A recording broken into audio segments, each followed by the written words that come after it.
नमस्कार। आज हम एक ऐसे अद्भुत ग्रंथ की दुनिया में उतरने वाले हैं।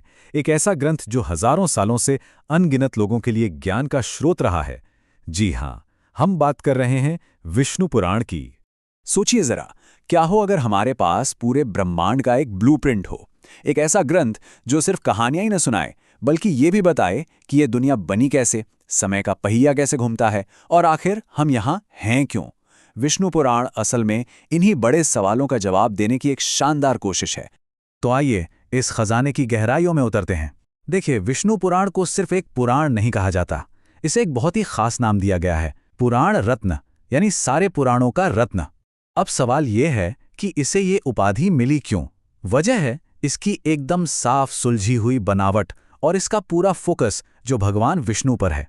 यही बात इसे बाकी सभी पुराणों से एकदम अलग खड़ा कर देती है। और सच कहूं तो ये कोई छोटी बात नहीं है। यही दर्जा इसे दूसरे पवित्र ग्रंथों के बीच एक खास जगह देता है। और यही वजह है कि हजारों सालों से ये आध्यात्मिक ज्ञान का इतना बड़ा स्रोत बना हुआ है। तो फिर इसका निचोड़ क्या है? अगर आसान शब्दों में कहें तो ये ग्रंथ हमें पूरे ब्रह्मांड को समझने का एक फ्रेमवर्क देता है।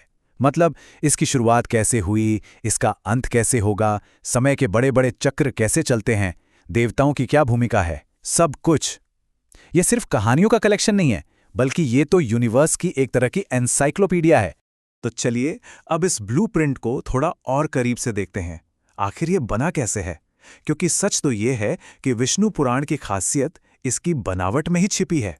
अब हम पहुंच गए हैं विष्णु पुराण के बिल्कुल केंद्र में, इसके पंच लक्षण स्ट्रक्चर पर। यही वो ढांचा है जो इसे इतना खास बनाता है। देखिए, किसी भी महान पुराण में ये 5 बातें जरूर होती हैं। पहला है सर्ग, यानी ब्रह्मांड की सबसे पहली रचना। दूसरा प्रतिसर्ग, मतलब विनाश और फिर से निर्माण का वो कभी ना खत्म होने वाला साइकिल। फिर आता है वंश, जिसमें देवताओं और महान ऋषियों की वंशावलियां हैं। चौथा है मनवंतर, यानी समय के वो विशाल दौर जो हमारी कल्पना से भी परे हैं। और आखिर में वंशानुचरित, जिसमें उन महान राजवंशों का इतिहास है जिन्होंने धरती पर राज किया। देखा जाए तो ये एक पूरा कॉस्मिक कैलेंडर है ना? समय का ये जो साइकिल वाला आइडिया है ना, ये 4 युगों की बात आने पर और भी साफ हो जाता है। शुरुआत होती है सत्य युग से, जिसे हम स्वर्ण युग भी कहते हैं, जहां सब कुछ पवित्र था। फिर हम त्रेता और द्वापर युग से गुजरते हुए पहुंचते हैं आज के युग में, यानी कलियुग में। इसे संघर्ष और अंधेरे का युग माना जाता है। लेकिन सबसे जरूरी बात यह है कि एक चक्र है। इसका मतलब हर अंत के बाद एक नई शुरुआत तय है।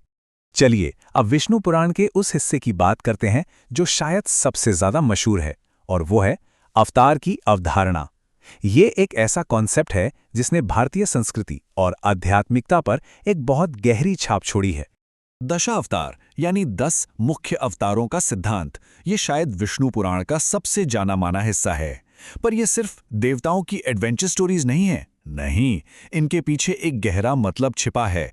जब भी इस ब्रह्मांड का संतुलन यानी धर्म खतरे में पड़ता है, तो खुद विष्णु उसे ठीक करने के लिए धरती पर आते हैं। और कमाल की बात यह है कि इन अवतारों में एक पैटर्न है, एक तरह का एवोल्यूशन।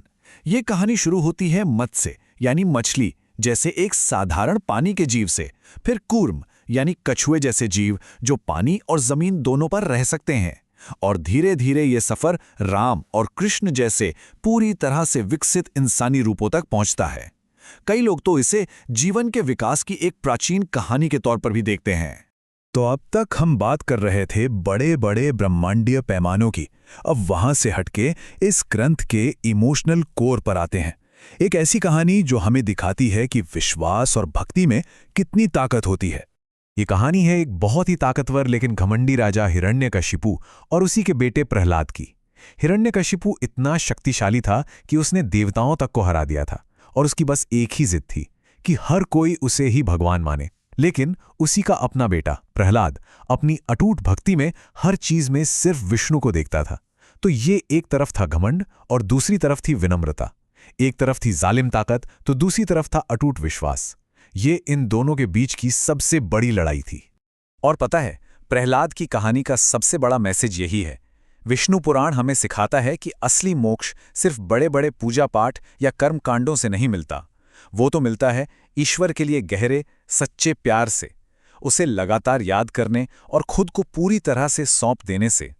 और इसी का नाम है भक्ति, एक ऐसा रास्ता जो हर किसी के लिए हमेशा खुला है। तो फिर इन सारी कहानियों और इस पूरे स्ट्रक्चर से हमें सीखने को क्या मिलता है? असल में विष्णु पुराण हमें जिंदगी की सच्चाई और हमारे जीने के मकसद के बारे में कुछ बहुत गहरे फलसफे सिखाता है। तो अगर हम विष्णु पुराण की फिलॉसफी के पिलर की बात करें तो वो 3 हैं। सबसे पहला है भक्ति, यानी प्यार और समर्पण का रास्ता।